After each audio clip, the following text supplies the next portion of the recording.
Hello friends, welcome to smile talk paramedical channel. Friends, ಈ ವಿಡಿಯೋದಲ್ಲಿ ಏನು ಮಾಹಿತಿ ಕೊಡ್ತಾ ಇದ್ದೀನಿ ಅಂತಂದರೆ, ಮಾಹಿತಿ ಅನ್ನೋದಕ್ಕಿಂತ ಒಂದು ಅವೇರ್ ಅಂತ ಹೇಳ್ಬೋದು. ಏನಾಗಿದೆ ಅಂದರೆ, ಇಲ್ಲಿ ಒಂದು ಮಧ್ಯಪ್ರದೇಶದಲ್ಲಿ ಒಂದು ಇನ್ಸಿಡೆಂಟ್ ಆಗಿದೆ. 5 ಮಕ್ಕಳಿಗೆ ಇಲ್ಲಿ HIV ಸೋಂಕು ಬಂದುಬಿಟ್ಟಿದೆ. ಎಲ್ಲಿಂದ ಅಂತಂದರೆ, ಈಗ ಬ್ಲಡ್ ಬ್ಯಾಂಕಿಂದ ಏನು ರಕ್ತ ತೊಗೊಂಡಿರ್ತಾರಲ್ಲ, ಆ ರಕ್ತದಿಂದ ಹೆಲ್ದಿ ಇರುವಂಥ ಆರೋಗ್ಯವಂತವಾಗಿರುವಂತಹ ಮಕ್ಕಳಿಗೆ 10ರಿಂದ 15 ವರ್ಷ ಒಳಗಿರುವಂಥ ಮಕ್ಕಳಿಗೆ HIV ಬಂದುಬಿಟ್ಟಿದೆ. ಹೋಗ ಸೊ 6 ಮಕ್ಕಳಿಗೆ ಇಲ್ಲಿ ಏನಪ್ಪ ಅಂತಂದರೆ HIV ಸೋಂಕು ತಗುಲುವ ಗಂಭೀರ ಆರೋಪ ಕೇಳಿಬಂದಿದೆ. ಅಲ್ಲಿ ಅದಕ್ಕೆ ಕಾರಣ ಅಂತಂದ್ರೆ ಹೇಳ್ತಾ ಇದ್ದಾರೆ. ಕಾಮನ್ ಗೊತ್ತಿರುವಂಥದ್ದು ವೈದ್ಯರು ಇರ್ಬೋದು, ಟೆಕ್ನಿಷಿಯನ್ಸ್ ಇರ್ಬೋದು. ಯಾಕಂದರೆ ಬ್ಲಡ್ ಬ್ಯಾಂಕಲ್ಲಿ ಟೆಕ್ನಿಷಿಯನ್ ಕೆಲಸ ಮಾಡ್ತಿರ್ತಾರೆ. ಅವ್ರಿಗೆ ಥಲಸೀಮಿಯಾ ಅಂಥೇಳಿ ಒಂದು ರೋಗ ಇತ್ತು. ಅವರುಗಳಿಗೆ ಪಾಪ ಬ್ಲಡ್ ಹಾಕಿಸ್ಕೊಳ್ಳಿಕ್ಕೆ ಬಂದಿದ್ದರು ಹಾಸ್ಪಿಟ್ಲಿಗೆ. ಅಲ್ಲಿರುವಂಥ ಜಿಲ್ಲಾಸ್ಪತ್ರೆಯ ಬ್ಲಡ್ ಬ್ಯಾಂಕಿಂದ ಬ್ಲಡ್ 180 ಯೂನಿಟ್ಸ್ ಬ್ಲಡನ್ನು ಸಂಗ್ರಹ ತಗೊಂಡು ಅವರುಗಳಿಗೆ ಹಾಕ್ತಾರೆ. ಓಕೆ, ಹಾಕಿದ ನಂತರ ಅವ್ರಿಗೆ ಏನಾಗುತ್ತಪ್ಪ ಅಂತಂದರೆ, ಕಾಮನ್ ಆಗಿ ಅವರಿಗೆ ಮತ್ತೆ ತಪಾಸಣೆ ಮಾಡ್ತಾರೆ. ಮಾಡಿದ ಮೇಲೆ ಅವ್ರಿಗೆ ಏನೆಂದರೆ HIV ಇರುವಂಥದ್ದು ಕಂಡು ಬಂದಿದೆ. ಇದೆಲ್ಲ ಯಾಕೆ ಆಗ್ತಾಯಿದೆ ಅಂತಂದರೆ, ಏನು ಹೇಳೋಕ್ಕೈತಿ, ಎಜುಕೇಷನ್ ಸಿಸ್ಟಮ್ ಎಲ್ಲ ಕೊಲ್ಯಾಪ್ಸ್ ಆಗಿದೆ ರೀ. ಇವರು ಕಾಪಿ ಹೊಡೆದ ಬಂದಿರಬೇಕು. ಡಾಕ್ಟರ್ ಇರ್ಬೋದು, ಟೆಕ್ನಿಷಿಯನ್ಸ್ ಇರ್ಬೋದು, ಇವರೆಲ್ಲ ಬೇಜಾರು ಬಿಟ್ಟು ಇರ್ಬೋದು. ಇನ್ನೊಂದಪ್ಪ ಅಂದ್ರೆ ಲ್ಯಾಕ್ ಆಫ್ ನಾಲೇಜು ಸೊಕ್ಕು. ಆಮೇಲೆ ಏನಪ್ಪ ಅಂತಂದರೆ, ಅವರು ಮೇ ಬಿ ಇವರು ಕೂಡ ಕಾಪಿ ಗಿರಾಕಿರ್ಬೋದು. ಈ ಕಾಪಿ ಹೊಡೆದು ಬರೋದ್ರಿಂದ ಈ ರೀತಿ ಪ್ರಾಬ್ಲಮ್ ಆಗ್ತಾಯಿದೆ. ಬಿಕಾಸ್ ಆಫ್ ಕಾಪಿ ಹೊಡೆದು ಬಂದರೆ ನಾಲೇಜ್ ಇರೋಂಗಿಲ್ಲ.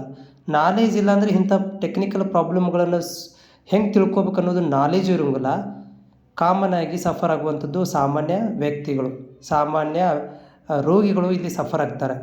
ಸೊ ನಾನು ಏನಪ್ಪ ಅಂದರೆ ವಿದ್ಯಾರ್ಥಿಗಳಿಗೆ ರಿಕ್ವೆಸ್ಟ್ ಮಾಡ್ದೇನೆಂದರೆ, 2026ರಿಂದ ಯಾರೆಲ್ಲ ನೀವು ಓದ್ತಾ ಇದ್ದೀರಿ, ದಯಮಾಡಿ ಜನರ ಜೀವನ ಜೊತೆ ಆಟ ಆಡೋ ಬದಲಿ ಈ ಕೋರ್ಸನ್ನು ಬಿಟ್ಟು ಹೋಗ್ರಿ. ಚೆನ್ನಾಗಿ ಓದಿ ನಾಲೆಜ್ ತೊಗೊಂಡು ಜಾಬಿಗೆ ಹೋಗ್ರಿ.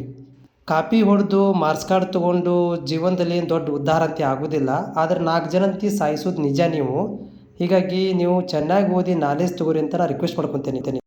ಆಮೇಲೆ ನಾನು ರಿಕ್ವೆಸ್ಟ್ ಮಾಡ್ಕೊತೀನಿ, ನಮ್ಮ ಕರ್ನಾಟಕದ ಮೆಡಿಕಲ್ ಎಜುಕೇಷನ್ ಮತ್ತು ಯಾರೆಲ್ಲ ಒಂದು ಸಂಸ್ಥೆಗಳನ್ನು ಹೊಂದಿದ್ದೀರಿ ಮತ್ತು ಕರ್ನಾಟಕ ಗೋರ್ಮೆಂಟ್ ಮೆಡಿಕಲ್ ಎಜುಕೇಷನ್ ಒಂದು ಸಿಬ್ಬಂದಿ ಅಧಿಕಾರಿಗಳಿಗೆ ನಾನು ರಿಕ್ವೆಸ್ಟ್ ಮಾಡೋದೇನಂತಂದರೆ, ಕರ್ನಾಟಕದಲ್ಲಿ ಈ ಪರಿಸ್ಥಿತಿ ಬರದಂತೆ ನೋಡಿಕೊಳ್ಳ್ರಿ.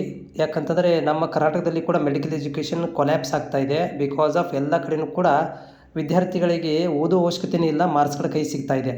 ಅಂಥ ಒಂದು ಪರಿಸ್ಥಿತಿ ಬರ್ತಾಯಿದೆ ಕರ್ನಾಟಕದಲ್ಲಿ. ಅದನ್ನು ನೀವು ತಡೆಯುವಂಥ ಕೆಲಸ ಮಾಡಬೇಕು. ಮತ್ತು ಈ ರೀತಿ ಟೆಕ್ನಿಕಲ್ ಪ್ರಾಬ್ಲಮ್ ಆಗಿ, ಈ ರೀತಿ ಸಿಬ್ಬಂದಿಗಳಿಂದ ಪ್ರಾಬ್ಲಮ್ ಆಗಿ ರೋಗಿಗಳಿಗೆ ಸಫರ್ ಆಗೋದನ್ನು ತಡಿಬೋದು. ಅದು ಎಜುಕೇಷನ್ದಲ್ಲಿ ಮಾತ್ರ ತಡಿಲಿಕ್ಕೆ ಸಾಧ್ಯ. ಎಜುಕೇಷನ್ ಗುಡ್ ಕ್ವಾಲಿಟಿ ಇದ್ದರೆ ಫ್ಯೂಚರಲ್ಲಿ ಕೂಡ ಒಳ್ಳೆ ಒಂದೇನಪ್ಪ ಅಂತಂದರೆ, ಜಾಬ್ ಮಾಡಬೇಕಾದ್ರೆ ಅವರಲ್ಲಿ ಒಳ್ಳೆ ನಾಲೆಜ್ ಇರ್ತದೆ. ಆಮೇಲೆ ಇಂಥ ಪ್ರಾಬ್ಲಮ್ಗಳನ್ನು ಫೇಸ್ ಕೂಡ ಮಾಡ್ಬೋದು. ಇಲ್ಲಪ್ಪ ಅಂತಂದರೆ ಬೇಜಾರು ಬಿಟ್ಟು ಅಥವಾ ಬೇರೆಯವ್ರಿಗೆ ತೊಂದರೆ ಮಾಡ್ಬೋದು. ಹೀಗಾಗಿ ಮೆಡಿಕಲ್ ಎಜುಕೇಷನನ್ನು ಸ್ವಲ್ಪ ಸ್ಟ್ರಾಂಗ್ ಮಾಡಿರಿ. ಇದನ್ನು ಕಾಪಿ ಮಾಡೋದನ್ನು ತಡೀರಿ. ಆಮೇಲೆ ಇನ್ನೊಂದೇನಂತಂದರೆ, ಈಗ ಕರೆಸ್ಪಾಂಡೆನ್ಸ್, ಈ ಮೆಡಿಕಲ್ ಎಜುಕೇಷನ್ ಒಳಗಡೆ ಕರೆಸ್ಪಾಂಡೆನ್ಸ್ ಅನ್ನೋದು ಶಬ್ದನೇ ಇಲ್ಲ. ಆದರೆ ಒಂದಷ್ಟು ಇನ್ಸ್ಟಿಟ್ಯೂಟ್ ಅವ್ರು ಏನು ಮಾಡ್ತಾ ಇದ್ದಾರಪ್ಪ ಅಂತಂದರೆ, ಡೈರೆಕ್ಟ್ ಬಂದು ಎಕ್ಸಾಮ್ ಬರ್ರಿ ಅಂಥೇಳಿ ಆ ವಿದ್ಯಾರ್ಥಿಗಳಿಗೆ ಸ್ಕೋಪ್ ಕೊಡ್ತಾ ಇದ್ದಾರೆ. ಅದರಿಂದ ಏನಾಗುತ್ತೆ ಅಂತಂದರೆ, ಈ ರೀತಿ ಅವಘಡಗಳು ಫ್ಯೂಚರಲ್ಲಿ ಸಂಭವಿಸ್ತಾರೆ. ಯಾಕಂತಂದರೆ ಓದೋಲ್ಲೇ ಬರಲೇನೆ ಡೈರೆಕ್ಟ್ ಬಂದು ಎಕ್ಸಾಮ್ ಬರೀತಾನೆ, ನಾಲೆಜ್ ಇರೋಂಗಿಲ್ಲ. ಮತ್ತು ಇದು ಹೇಳೋದಪ್ಪ ಅಂದರೆ ಮತ್ತು ಸುತ್ತಿ ಬಳಸಿ ಮತ್ತು ರೋಗಿಗಳಿಗೆ ತೊಂದರೆ ಕೊಡುವಂಥದ್ದು. ಇದನ್ನು ಕೂಡ ತಡಿಬೇಕು. ಏನು ಡೈರೆಕ್ಟ್ ಎಕ್ಸಾಮ್ ಬರೋದು, ಕರೆಸ್ಪಾಂಡಿಂಗ್ ಕೊಡೋದು, ಈ ಭಾಳಷ್ಟು ಇನ್ಸ್ಟಿಟ್ಯೂಟ್ಗಳು ಇದಾವೆ. ಈಗಂತೂ 2020ರಂತೆ ಮಿತಿ ಮೀರಿದಾವು. ಈ ಸಂಸ್ಥೆಗಳನ್ನು ನೀವು ಒಂಥರ ಸ್ಟ್ರಿಂಗ್ ಆಪ್ರೇಷನ್ ಮಾಡಿ ಹಿಡಿದು ಇವನ್ನೆಲ್ಲರನ್ನೂ ಒಳಗೆ ಹಾಕಿ ಸಂಸ್ಥೆಗಳನ್ನು ಬಂದ್ ಮಾಡಬೇಕು.